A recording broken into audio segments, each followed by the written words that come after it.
90.0 megahertz पर आप सुन रहे हैं रेडियो ऋषिकेश और ये आपकी अपनी आवाज़ है। अब वक्त हो गया है हमारे अगले कार्यक्रम उद्योग एवं व्यापार का। हमारे स्टूडियो में आमंत्रित हैं खास मेहमान श्रीमती किरण रावत जी, श्रीमती ज्ञान बाला रावत जी और श्रीमती मोनिका पवार जी। आप लघु उद्यम चलाते हैं, आप अरसे बनाते हैं, आप अचार बनाते हैं और भी आप बहुत सारे कार्य करते हैं। कौशल विकास के माध्यम से आजीविका को आगे बढ़ाते हैं। आपका स्वागत है रेडियो ऋषिकेश में। धन्यवाद। मैं किरण रावत जी से जानना चाहूँगा कि ये जो आप उद्यम चला रहे हैं, आप अरसे बना रहे हैं, आप अचार बना रहे हैं और उत्पाद आप तैयार करते हैं, कैसे हुई शुरुआत? सर, सबसे पहले तो नमस्कार। और सबसे पहले तो हमारा ये ब्लॉक से हमारा समूह बना हुआ है, तो उन्होंने पहले हमें एलईडी की ट्रेनिंग दी। हम एलईडी बनाते थे। फिर मेरी आंखों में कुछ दिक्कत आई तो मेरे आंखों में एलर्जी हो गई। फिर हमने ये काम बंद कर दिया।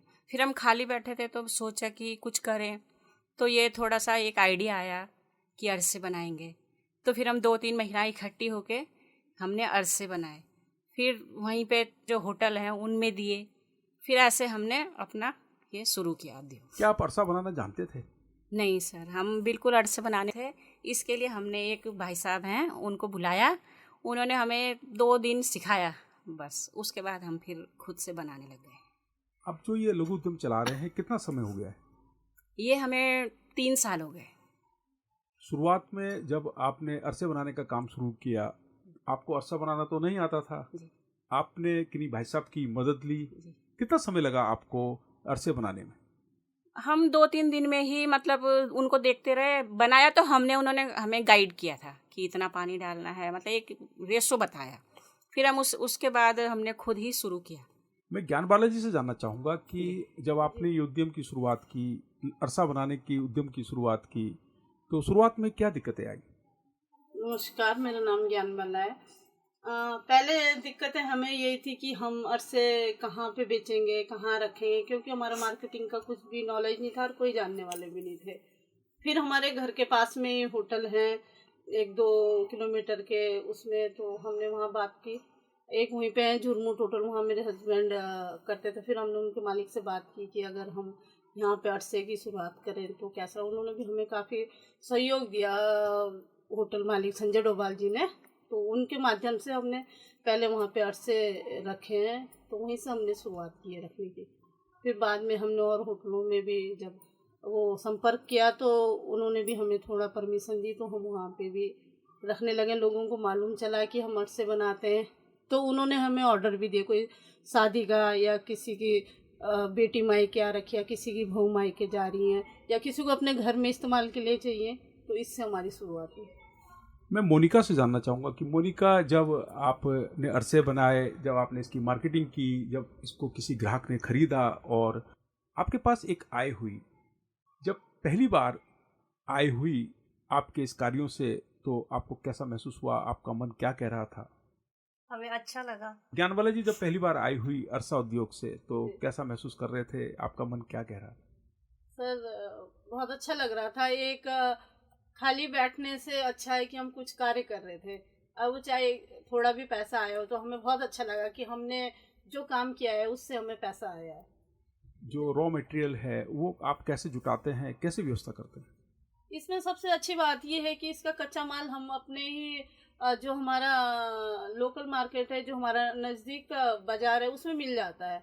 चावल, गुड़ वगैरह ये सब हमें नज़दीक के मार्केट से मिल जाता है। इसमें हमें वैसे इतनी परेशानी नहीं होती। फिर हम खुद से ही अपने आप से ये चीज़ें कर लेते हैं कि चावल पिसाने जाना है या वो करना है, तो हम खुद से मैनेज कर लेते हैं। कुछ घर वाले भी हमारे सहयोग करते हैं, किसी के बच्चे, किसी के हस्बैंड, तो इसमें हमें इतनी परेशानियाँ नहीं आई। फिर आप लघु उद्यम चलाते हैं, आप अरसे बनाते हैं। मैं ज्ञानबाला रावत जी से जानना चाहूँगा कि जब शुरुआत हुई तो शुरू में दिक्कतें भी आई, हो सकता है कि कोई बिक्री नहीं हुई हो, ऐसा हुआ है क्या पहली बार?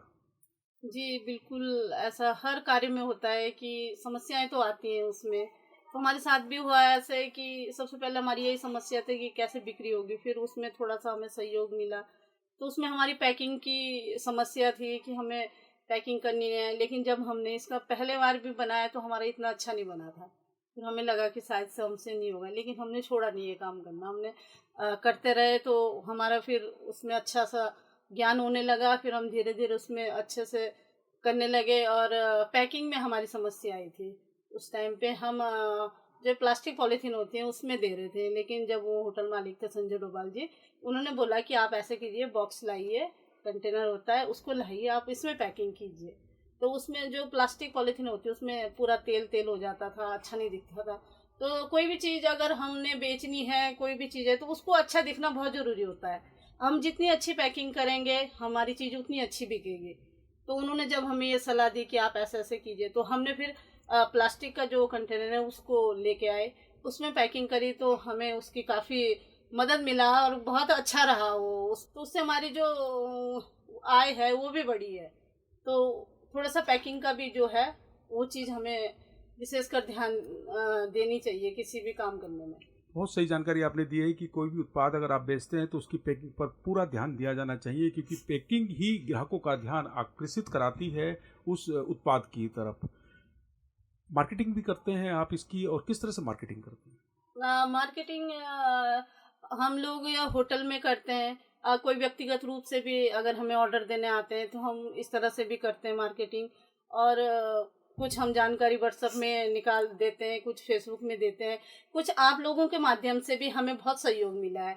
आप हैं और जगदीश ग्रामीण जी हैं, तो आप जैसे लोग हमसे मिलते हैं, तो आप जैसे लोगों के सहयोग से हमें बहुत मदद मिली है। मैं किरण जी से जानना चाहूँगा, किरण जी, जब शुरुआत में जब आपने अरसों की बिक्री की तो क्या प्रतिक्रिया मिली? लोग कुछ तो कहते थे कि भाई ये अच्छे हैं, या और भी तरह की जो प्रतिक्रिया है उसके बारे में बताइए। जब हमने शुरू में अरसे बनाए तो लोगों ने बोला कि कौन खरीदेगा तुम्हारे अरसे, हम तो अपने आप बनाते हैं, सब जानते हैं। तो हमने कहा चलो कोई नहीं, तुम लोग नहीं खरीदोगे तो होटल में तो हमारे जा ही रहे हैं। फिर धीरे धीरे पूछने लगे लोग, जब 2-4 महीने हो गए तुम्हारे अरसे कैसे बन रहे हैं। फिर हमने उनको 1-2 अरसे लेके उनको दिए, उन्होंने खाए, तो फिर उन्होंने मुझे ऑर्डर भी दिया, 10 किलो का ऑर्डर दिया। तो ऐसे मैं मतलब काफ़ी ऑर्डर मैं व्यक्तिगत रूप से अपने ग्रुप के लिए लेके आई हूँ। तो अच्छा है, अब बोलते हैं जब हम अब हम गर्व से बोलते हैं कि हम अरसे बनाते हैं। पहले तो हम थोड़ा शर्माते थे कि क्या काम खोल रखा है इन्होंने, लेकिन अब अच्छा लगता है। ज्ञानबाला जी, आप बताइएगा कि क्या प्रतिक्रिया मिली शुरू में?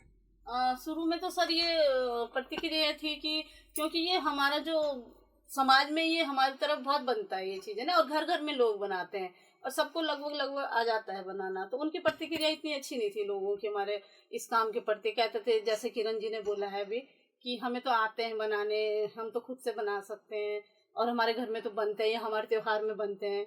तो लोगों की अच्छी प्रतिक्रिया नहीं थी। ये ज़्यादा हमें जो उत्तराखंड से बाहर का जो यात्री आता है उनके लिए बहुत अच्छी चीज़ है। उनको एक नई जो मिठाई मिली है, हमारे उत्तराखंड की जो मिठाई है, तो उनसे हमें बहुत ज़्यादा वो मिलता है, सहयोग मिलता है इस चीज़ का। पर अब जो हमारे समाज में हमारे आसपास के लोग हैं, उनको भी ये चीज़ लगने लगी कि हाँ, हमारा जो अरसा है उत्तराखंड का, जो हमारा पुराना जो मिठाई है जो विलुप्त हो रहा था, उसको हम लोगों ने थोड़ा थोड़ा समाज में लाए और उसको काफ़ी पहचान मिल रही है अब हमारे अरसा को। जो भी उत्तराखंड से, क्योंकि हम जहाँ पे हम अरसा देते हैं होटल में, वहीं पे हम छोटी सी दुकान भी लगाते हैं, तो हमारे आंखों के सामने ही बाहर के लोग उसकी काफ़ी तारीफ करके जाते हैं। तो हमें बहुत अच्छा लगता है, हमने अपने राज्य के लिए या कहिए कि अपने समाज के लिए ऐसा काम किया है जो विलुप्त हो रहा था। बहुत सही जानकारी आपने दी है कि उत्तराखंड का जो व्यंजन है अरसा, इसका बड़ा सांस्कृतिक महत्व भी है, और ये शादी ब्याह और आपके मांगलिक कार्यों में भी अरसा इस्तेमाल किया जाता है। और आप एक उद्यमी ही नहीं चला रहे हैं, आप अपनी संस्कृति को भी आगे बढ़ा रहे हैं, आप अपनी संस्कृति अपने व्यंजनों से भी लोगों को परिचित करा रहे हैं। आपका जो स्टॉल है वो एयरपोर्ट के रास्ते पर है, देश विदेश के यात्री आते जाते हैं। जी, काफ़ी लोग जब हमारी वहाँ पे शॉप रहती है तो पूछते हैं कि अरसा क्या चीज़ है, तो बताते हैं वहाँ पे कि ये गुड़ चावल से बनता है। और ये इसमें ऐसे कुछ नहीं है कि कुछ और भी डाल रखा है, सिर्फ गुड़ चावल का मिश्रण होता है इसमें, और ऑयल में इसको तेल में तल के निकलता है। तो वो काफ़ी अच्छी प्रतिक्रिया देते हैं। बहुत से लोग तो खूब बॉक्सेज लेके जाते हैं बाहर का, जो भी यात्री हमारे उत्तराखंड में आते हैं या जो इस होटल में रुकते हैं, खाना खाते हैं। और अब आसपास के जो शहर है हमारे, देहरादून हो गया या कोई शहर है और भी, तो उनकी भी बहुत अच्छी प्रतिक्रिया रहती है। वो फ़ोन नंबर लेके जाते हैं कि अगर हमारे यहाँ कुछ समारोह होगा, शादी होगा या कुछ भी मांगलिक कार्य होगा तो हम आपसे संपर्क करेंगे। कुछ लोग संपर्क भी करते हैं, कुछ नहीं करते हैं, लेकिन अच्छा रहता है कि वो फ़ोन नंबर ले जाते हैं, कहते हैं कि बहुत अच्छा बना हुआ है ये। ऐसा जो है ये मिठाई से अच्छा है, इसमें कुछ भी चीज़ का और मिश्रण नहीं है, कुछ भी नहीं है, और फ्रेश बना हुआ रहता है, बिल्कुल ताज़ा ये बना हुआ है। तो काफ़ी अच्छी प्रतिक्रिया देके वहाँ से जाते हैं लोग। मैं मोनिका से जानना चाहूँगा कि अरसा कैसे बनता है और इसमें किन सावधानियों का ध्यान रखना पड़ता है? अरसा गुड़ और चावल और तेल से बनता है। और उसमें जब बनाते हैं तो चावल पहले भिगो देते हैं, तब उसे पिसवाते हैं, तब उसमें गुड़ के साथ मिला के सौंफ डालते हैं, तब बनाते हैं। और तेल भी अच्छा होना चाहिए। किरण जी, मैं आपसे जानना चाहूँगा कि जब आप अरसा बनाते हैं तो अरसा कैसे बनता है और इसमें किन खाद्य पदार्थों का आप इस्तेमाल करते हैं और क्या क्या सावधानियां बरतते हैं? सबसे पहले तो हम चावल साफ करते हैं अच्छे से, उसमें कंकर पत्थर कुछ भी नहीं होना चाहिए। उसको धोते हैं 2-3 बार पानी से, फिर उसको भिगा के उसको पीसते हैं। फिर गुड़ भी हम अच्छे से वो करते हैं, सौंफ साफ करके डालते हैं। मतलब कुछ भी उसमें कोई भी पत्थर या कुछ भी चीज़ ऐसा ना आए जो किसी के मुंह पे आ जाए। ये सब करके फिर हम अच्छा सा शुद्ध तेल उसमें बनता है। तो बस यही सावधानी रखनी पड़ती है, और अपने बालों को बांध के, ताकि कोई मेरा कोई पड़े ना उसमें, बस यही है। ज्ञान बाला जी, मैं आपसे जानना चाहूँगा कि जो आप ये उद्यम चलाते हैं इसका टर्नओवर क्या है? कितना साल भर में आप लोग इसमें इसकी बिक्री हो जाती है? ये सर साल भर में इसका कुछ हमारे उसमें भी वो होता है कि जैसे हमारे यहाँ यात्री आते हैं उस हिसाब से भी होता है कि जैसे कम सीजन रहता है तो कम निकलता है, सीजन ज़्यादा रहता है तो उसमें ज़्यादा निकलता है। तो ये कम से कम 1 लाख का टर्नओवर हमारा हो जाता है एक साल में, और उस हिसाब से जो हमारा खर्चा लगता है उसको निकाल के हम सब महिलाएं आपस में बांट देते हैं। अच्छा, जब शुरुआत में जब आपने अरसा बनाने का कार्य शुरू नहीं किया था और आज में कितना अंतर देखते हैं? जब सर हमने अरसा बनाने का कार्य शुरू नहीं किया तो हम उस टाइम पे तो बिल्कुल फ्री बैठे हुए थे, कुछ भी नहीं। अब वो 5,000 रुपये भी हमारे लिए मायने रखता है, क्योंकि 0 से 5,000 तक आने में काफ़ी हमने कोशिश की है, तो आए हम लोग। और हमारा आगे और भी ये है कि इससे भी ऊपर जाएं और अच्छी इनकम हो हमारी। इसके साथ साथ हम और काम भी करते हैं, जैसे अचार बनाते हैं, और वहीं पे हम होटल में अपनी दुकान लगा रखी है हमने। क्योंकि ये जानकारी मुझे जो है, मेरे हस्बैंड जब होटल में काम करते थे तो ये घर आके बताते थे कि वहाँ पे प्रॉपर्टी के लिए पूछते हैं कि कहाँ पे यहाँ पे प्रॉपर्टी मिलेगी, कहाँ से वो मिलेगा। तो मुझे वहीं से आइडिया है कि जब लोग प्रॉपर्टी के लिए पूछते हैं तो हमारे उत्तराखंड के जो हमारे वो हैं, तो हम उनको क्यों ना वहाँ पे रखें। देख लेंगे कि अगर निकलेगा तो ठीक है, नहीं निकलेगा तो कोई बात नहीं। फिर हमने एक छोटी सी टेबल में होटल के बाहर हमने होटल मालिक से उनकी अनुमति ली कि हम ऐसा करना चाहते हैं। तो उन्होंने हम सबसे पहले यही कहा कि अगर आप यहाँ पे खोलोगे तो उसे बंद नहीं करोगे, चाहे आपको फ़ायदा थोड़ा ही लाभ मिले या कम, उसमें अगर आप शुरुआत करते हैं। तो हमने वहाँ पे अपने पहाड़ी उत्पाद रखने शुरू करे, जैसे दालें हो गई, घर की बनी हुई हल्दी हो गई, और हमारे यहाँ पे मंडुआ और मक्की बिस्किट का बहुत चलन हो गया है। वो धारकोट में महिलाएं हैं, वो SHG चलाती हैं, तो वहाँ से हमने मंगाने शुरू कर दिए, ताकि हमने अपने जो हमारा आसपास के गांव हैं उनसे हमने थोड़ा, जिसके पास भी जो चीज़ थी, हल्दी हो गई, दालें हो गई, कुछ हमने पहाड़ से दालें मंगाई कि पहाड़ी दालें लोग, तो वहाँ से हमें बहुत अच्छा रिस्पांस मिला। जो बाहर का लोग है उनको बहुत अच्छा लगा कि हमें उत्तराखंड से कुछ ना कुछ लेके जा रहे हैं, जो उत्तराखंड की पहचान है।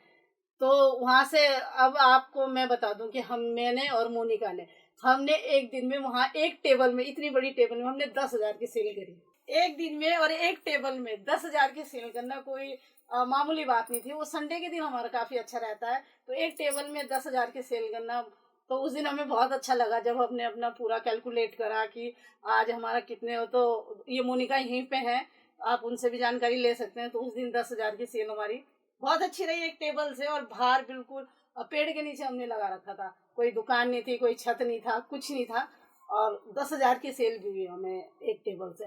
तो ये है कि हमारे पहाड़ी उत्पाद हैं, हम उत्तराखंड राज्य से आते हैं। अच्छा लगता है कि लोग पूछते हैं कि आपका पहाड़ी उत्पाद है, तो हमें बोलने में बहुत अच्छा लगता है। हम उनसे ये भी पूछते हैं आपको उत्तराखंड कैसे लगा, देहरादून कैसे लगा। बहुत से लोग बहुत अच्छा लगा। और सबसे बड़ी बात है कि हम उत्तराखंड से उत्तराखंड की चीज़ें लेके जा रहे हैं, सामान लेके जा रहे हैं। ये बहुत अच्छी जानकारी आपने दी। आपने बताया कि एक दिन में 10,000 रुपए के उत्पादों की बिक्री आपने कर ली है। कितना उत्साह जगाती है ये बात, और आपको प्रेरित करती है कि नहीं, हमें रुकना नहीं है, हमें आगे बढ़ना है, हमें आगे बढ़ना है। मोनिका, आप बताइए, जिस दिन ये सेल हुई 10,000 रुपए की एक दिन की सेल, क्या चल रहा था मन में, क्या सोच रहे थे आप? बहुत अच्छा चल रहा था। जब हम फालतू करते बैठे उससे तो अच्छा लग रहा था कि हम आगे भी करें। और मोनिका, इसके अलावा भी और कोई कार्य करते हैं आप, अरसा बनाने के अलावा भी घर पर? अब तो एक नया खोला हमने, गुजिया बना रहे हैं आजकल। गुजिया बना रहे हैं हम घर में, 2 महिलाएं हैं, गुजिया बना के होटल में दे रहे हैं। अच्छा निकल रहा हूँ। बहुत बढ़िया। और मोनिका, देखिए सोच आपको कहाँ ले जाती है। आप पहल करते हैं, पहले आपके पास विचार आता है, फिर उसके बाद आप पहल करते हैं, और फिर आप तरक्की की ओर बढ़ते हैं, कदम दर कदम बढ़ते हैं। मोनिका, ये बहुत अच्छी बात है। अच्छा किरण जी, मैं आपसे जानना चाहूँगा, कौशल विकास एक महिला के लिए कितना ज़रूरी है?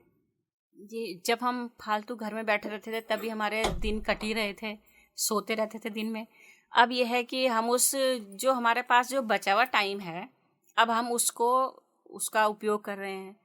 अचार बना रहे हैं। अचार भी हम बहुत सारे अचार बनाते हैं, अरसे बनाते हैं। और एक मैंने गाय भी रखी हुई है, उससे हम घी भी बेचते हैं, दूध बेचते हैं, तो अच्छी इनकम हो जाती है। कुछ ना कुछ करें, यहाँ पे काम की कोई कमी नहीं है। किरण जी, आपके पास तो बहुत सारी जिम्मेदारियां हैं। आप पशुपालन करते हैं, आप अरसे बनाते हैं, घर परिवार की भी बहुत सारी जिम्मेदारी होती है। अपने लिए समय कब निकालते हैं? बस जल्दी उठते हैं, 5 बजे उठ के अपने बच्चों को पहले स्कूल भेजते हैं, उसके बाद अपनी गाय का काम करते हैं। फिर हमारा जैसे अरसे का है, तो आज जैसे मेरी बारी है, तो मैं अपना फटाफट उसको साफ सुफ करके वो करके उसे पिसा के, और अपने 8 बजे हम अरसे बनाने चल जाते हैं। उसके बाद 10 बजे हम घर आते हैं, तो फिर घर का काम होता है, फिर अचार का हो जाता है। बस ये उसमें हमारा ये है कि 2 महिलाएं सुबह जाती हैं, 2 महिलाएं शाम जाती हैं, तो वो बंटी हुई है ड्यूटी, तो उसमें हो जाता है, सब मैनेज कर लेते हैं। अच्छा, जब आप खाली वक्त होता है क्या करते हैं उस समय? जब हमारा टाइम होता है हम घूमने भी जाते हैं ग्रुप के साथ। हम ग्रुप में कभी पिक्चर देखने भी चले जाते हैं, और कहीं किसी तीर्थ स्थान पे भी चले जाते हैं, मंदिरों में जाते हैं। बस यही है। ज्ञान बालाजी, मैं आपसे जानना चाहूँगा कि जो कौशल विकास है कितना जरूरी है? जी, महिलाओं के लिए काफी जरूरी है, हर व्यक्ति के लिए जरूरी है कौशल ये विकास। क्योंकि अब ये नहीं कि हर महिला नौकरी पे जा सकती है, या उनकी महिलाओं की ज्यादा समस्याएं होती है इसमें, घर से बाहर निकलने में। बच्चे भी देखने हैं, अगर किसी की खेती बाड़ी है वो भी देखनी है, किसी के पशु हैं वो भी देखने हैं, घर में बूढ़े सास ससुर है उनको भी देखना है, और सदस्य हैं उनको भी तो हर महिला के लिए घर से बाहर निकलना मुमकिन नहीं होता। तो कौशल विकास से अगर हमारे गांव में इस तरह से कुछ भी कार्यक्रम हो जो महिलाएं घर बैठ के कर सकती हैं, अपना जो भी घर के कार्यों से समय मिलता है। अब हमने भी एक अपना छोटा सा जो उद्योग वो शुरू करा है, तो हमें भी अच्छा लगता है कि और भी महिलाओं को इसमें रोजगार मिले। अब हम धारकोट में एसएचजी चलाती है महिलाएं, तो वहाँ से हम बहुत सामान मंगाते हैं। वो हमसे पहले कार्य करती थी, उनके पास मार्केटिंग का बिल्कुल भी जरिया नहीं था, क्योंकि वो जो हमारा थानो रोड है एयरपोर्ट रोड से वो काफ़ी ऊपर रहते हैं, 10-12 किलोमीटर उनका क्षेत्र पड़ता है। तो वहाँ से यहाँ लाने में उनको दिक्कत थी, क्योंकि वहाँ से वो घर से तो कोई दुकान नहीं चला सकते, उनके भी काफ़ी कार्य रहते हैं। तो वहाँ पे कोई संस्था जाती थी या कोई अपनी तरफ से जाएगा तभी उनका सामान लेके आएगा। फिर जब हमारी वहाँ उनसे मुलाकात हुई तो उनसे हमने जो चीज़ें हमारे पास नहीं है, बढ़िया, हमारे यहाँ पे नाल बड़ी का बहुत चलन है उत्तराखंड में, ये हर घर में बनता है, एक त्यौहार की तरह बनता है हमारे यहाँ पे। तो वो वहाँ की महिलाएं नाल बड़ी लगाती हैं और वो पूरे साल बिकती हैं, वो ख़राब होने वाली चीज़ नहीं है। तो हम उनसे नाल बड़ी भी मंगाते। पहले हमने उनसे मक्का मंडवा के बिस्किट मंगाए, फिर हमें जब जानकारी हुई कि वो नाल बड़ी बनाते हैं तो हमने उनसे नाल बड़ी भी खरीदी, और भी जो सामान उनके पास है हम सब उनसे खरीद के और अपनी दुकान पे लगाते हैं। और दूसरी तरफ न्याही कला है, और भी जो क्षेत्र हैं हमारे पहाड़ी क्षेत्र हैं जो जहाँ से किसी व्यक्ति को सामान नहीं निकल रहा, उनका घर में या सिर्फ पड़ा हुआ है या उनको अच्छे पैसे नहीं मिल रहे, तो हम वहाँ से शहद मंगाते हैं, जो ये जंगली शहद होता है, वो मंगाते हैं, और हल्दी मंगाते हैं, गाय का घी मंगाते हैं। जो हमें वहाँ पे कोई डिमांड करता है, किसी चीज़ की मांग करता है कि हमें ये चीज़ चाहिए, तो हम रखते हैं। अब हमने एक चीज़ और करी, हमने मूंग दाल की, और कोई महिला आई मेरे पास कि दीदी मुझे भी काम दे दो, घर में बैठने का है, बच्चे बड़े हो गए तो क्या करना चाहिए। तो मैंने उनको एक सलाह दिया, आप मूंग दाल और उड़द दाल की बढ़िया हमें बना के दीजिए, इसमें आपको घर ही रह के ये करेंगे, बाहर आपको जाना नहीं है। अब मैंने कहा हम 1 किलो से शुरुआत करेंगे, अगर उसका अच्छा हमें वहाँ से रिस्पांस मिलता है तो मैंने कहा ज़्यादा पे तब वो करेंगे। तो उन्होंने दिया मुझे 1 किलो का बना के, तो बहुत अच्छा रहा है उसका। फिर मैंने उन्हें 1 से 2 किलो बनाना बोला, अब 2 से 4, तो अभी उन्होंने शुरुआत करी है। और कोई बहुत से ऐसी चीज़ें हैं जो हमारे आसपास हैं, लेकिन हमें उनकी जो वैल्यू वो हमें पता नहीं है। जैसे कड़ी पत्ता हो गया, वो हमारे जंगलों में हमारे घर के आगे है, लेकिन उसकी हमें वो पता नहीं है कि इसकी बाहर कितनी मांग है, लोगों को कितना पसंद आता है। हम अपने घर में तो उसको इस्तेमाल करते हैं कड़ी बनाने में, या आलू की हम पकौड़ी बनाते हैं उसमें इस्तेमाल करते हैं, लेकिन हमें ये पता नहीं कि अगर हम इसको यहाँ पे रखें और जो कोई जिसको इसको ज़रूरत है वो दे। फिर मैंने उस महिला को यही सलाह दी, मैंने कहा आप एक बार ऐसे करना है, कड़ी पत्ता को सुखा के, इसका बिल्कुल भी मॉइस्चर नहीं होना चाहिए, इसमें फफूंद नहीं लगनी चाहिए, आप मुझे देना, 1-2 पैकेट से शुरुआत करेंगे। उन्होंने दिया मुझे वही करके जो बढ़िया बनाते, तो उसमें भी अच्छा हुआ आ रहा है, उसमें भी पैकेट निकल रहे हैं। तो ऐसे ही आइडिया आते रहते हैं कि जब कभी फ्री बैठे रहते हैं या खाली रहते हैं, खाली समय में ऐसे आइडिया आते हैं कि कोई चीज़ें ऐसी होती है कि जिसको हम कर सकते हैं और घर में रह के। आपका कहना है कि पहल करनी है और हमें आसपास अपने देखना है कि हमारे आसपास कितनी संभावनाएं हैं रोजगार की, और थोड़ा सा ज्ञान होना चाहिए, और अगर ज्ञान है तो आप पहल कीजिए और आप अपनी आजीविका को आगे बढ़ाइए। यही बात कहना चाह रहे हैं आप? जी बिल्कुल, ये बात आपकी बिल्कुल सही है कि हमारे आसपास भी काफ़ी संभावना है। अब हमारे लिए सबसे अच्छी बात है कि हमारा जो ये थानो एरिया हो गया है, वो है, यहाँ एयरपोर्ट रोड है। ये एयरपोर्ट रोड पे काफ़ी जो टूरिस्ट होता है तो वो चलता है। अगर हम होटल में अपना छोटा सा कोई भी स्टॉल लगाएं, दुकान लगाएं, अपने पहाड़ी उत्पाद की लगाएं, या जैसे जूट बैग बन रहे, कुछ भी बैग बन रहे हमारे उत्तराखंड से, या कोई और सामान है, अगर हम उसको करेंगे तो उसमें आपको कुछ ना कुछ लाभ मिलेगा, आप उसको हानि में नहीं जाएंगे, आपको लाभ ही मिलेगा उस चीज़ से।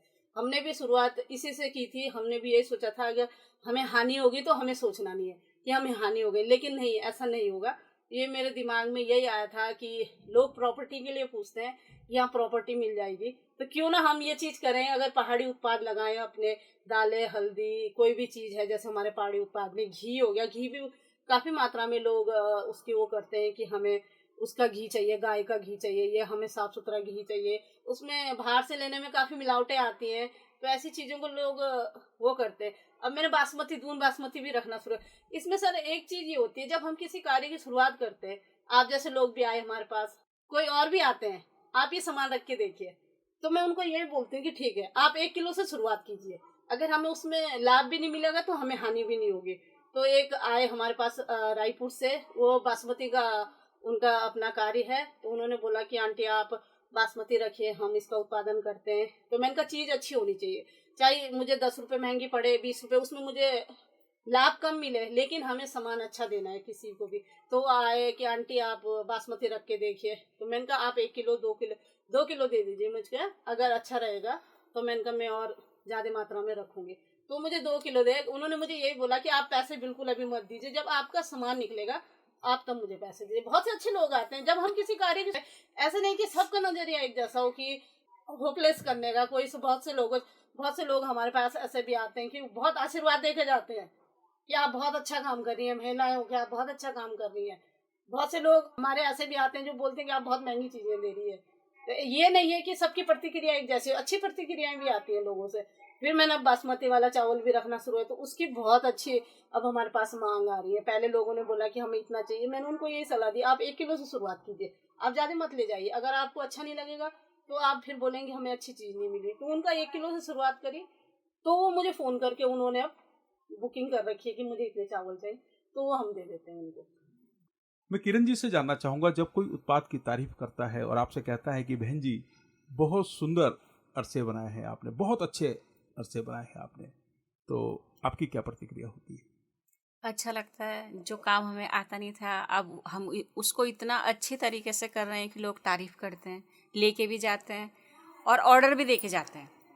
अब जैसे मैं घी भी बेचती हूँ, तो मेरे घी की तो इतनी डिमांड है कि मतलब फ़ोन करके बोलते हैं, पर मैं पूरा भी नहीं कर पाती, क्योंकि लोगों को भरोसा हो गया कि नहीं, इनके घर का घी बहुत अच्छा है। तो मुझे सबसे ज़्यादा रिस्पांस तो मेरे घी से ही मिला है। तो अब वो पूरा नहीं हो पाता, क्योंकि मेरे पास एक ही गाय है, अपने बच्चों के लिए भी चाहिए होता है। तो फिर और जगह से लेके, तो वो बोलते हैं नहीं, अपने ही घर का चाहिए। तो अच्छा लगता है फिर कि चलो हम अच्छी चीज़ बेच रहे हैं, अच्छी चीज़ दे रहे हैं, तो अच्छा लगता है।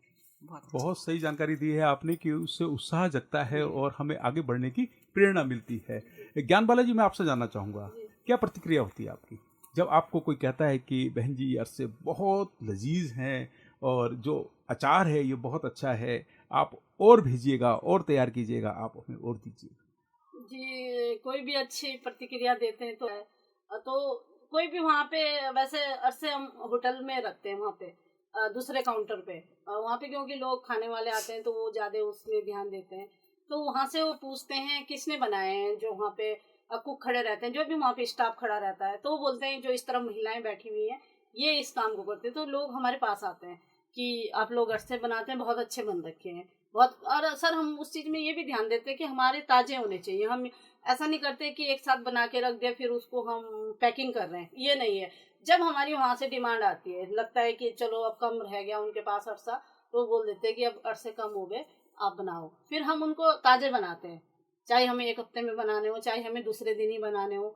ऐसा नहीं है कि हमने एक साथ बना के रख दिया फिर पैकिंग कर दी। तो लोग बोलते हैं कि बहुत अच्छा है, बहुत अच्छा काम कर रहे हैं, बहुत से लोग बहुत अच्छा बोल के जाते हैं वहाँ पे। तो हमें बहुत अच्छा लगता है कि उससे फिर आदमी को काम करने की भी सहयोग मिलता है, प्रोत्साहन मिलता है काम करने का। अगर कोई आपको बोलता है नहीं आप तो अच्छा नहीं कर रहे हैं, आप यहाँ बैठे हुए, तो उससे आदमी को थोड़ा सा होपलेस होता है कि हम शायद अच्छा नहीं कर रहे हैं। लेकिन प्रोत्साहित करने वाले लोग बहुत ज़्यादा आते हैं वहाँ पे, तो उससे हमें बहुत अच्छा लगता है कि हम कुछ कर रहे हैं अपने लिए भी, अपने परिवार के लिए, अपने बच्चों के लिए, अपने लिए। तो इन चीज़ों से बहुत अच्छा लगता है सर। इससे ज्ञान बालाजी, मैं आपसे जानना चाहूँगा कि आपका एक और योजना है चली है कि आप पहाड़ की जो व्यंजन है उनकी थाली आप परोसना चाहते हैं और इसको भी आप व्यवसाय के रूप में, एक छोटे से उद्योग के रूप में आप आगे बढ़ाना चाहते हैं। क्या है ये योजना? योजना ये है कि आजकल का जो व्यक्ति है उसको घर के बने खाने से अच्छा बाहर जाना ज़्यादा अच्छा लगता है, कि हम बाहर से खाना खाएं, होटलों में खाते हैं, तो वो पश्चिमी सभ्यता से ज़्यादा आकर्षित हो रखे। तो मैं चाहती हूँ कि जो हमारा उत्तराखंडी व्यंजन है, पहाड़ी थाली हमारी, उसको हम लोगों के साथ वो करें, पार्टी करें, कोई हमें उसका ऑर्डर दे। हम ज़्यादा से शुरुआत नहीं करें, कोई 10-12 लोग हो जाए, 15 लोग, 20 लोग। चूल्हे की बनी रोटी दे दी, मक्की की, मंडवे की। और हमारे यहाँ पे अरसे तो हम बनाते हैं। दाल के पकौड़े भी हमारे यहाँ पे जो अपना उत्तराखंडी हुआ है उसमें आता है। और हमारे गागले की सब्जी हो गई ये, और बहुत सी चीज़ें हैं जो हमारे, अब कंडाले का साग हो गया, ये चीज़ें हमारे जो पुराने उत्तराखंड की, ये व्यंजन हमारे उत्तराखंड के व्यंजन है। अब जो चीज़ें हो गई ये साग पनीर वगैरह, तो ये तो हमारा पश्चिमी सभ्यता से आया हुआ है। तो मैं चाहती हूँ कि इस तरह से अगर हो तो उसमें भी महिलाओं को रोजगार मिलेगा। ज्ञान बालाजी कह रही हैं कि अगर कोई आयोजन होता है, कोई मांगलिक कार्य होते हैं, किसी बच्चे का जन्मदिन होता है या और भी किसी तरह के संस्कार होते हैं और वहाँ पर हम व्यंजनों की थाली परोस सकते हैं, उत्तराखंड के व्यंजनों की थाली हम परोस सकते हैं। ये आपकी भविष्य की योजना है। अभी हम मुलाकात कर रहे थे श्रीमती ज्ञानबाला रावत जी से, श्रीमती किरण रावत जी से और श्रीमती मोनिका पवार जी से। आप थानों में एक लघु उद्यम चलाते हैं, आप पहाड़ के व्यंजन बनाते हैं, आप पहाड़ की संस्कृति को आगे बढ़ाते हैं और आप अपनी आजीविका को चलाते हैं। हमसे मुलाकात करने के लिए आपका बहुत सारा आभार, बहुत बहुत धन्यवाद। धन्यवाद सर जी, आपका भी बहुत बहुत धन्यवाद। 90.0 मेगाहर्ट्ज पर आप सुन रहे हैं रेडियो ऋषिकेश, जो आपकी अपनी आवाज़ है। और इस कार्यक्रम के संबंध में यदि आप कोई सुझाव देना चाहते हैं तो आप हमें व्हाट्सअप कर सकते हैं। हमारा व्हाट्सअप नंबर है 9411392967। मैं रिपीट कर रहा हूँ, 9411392967।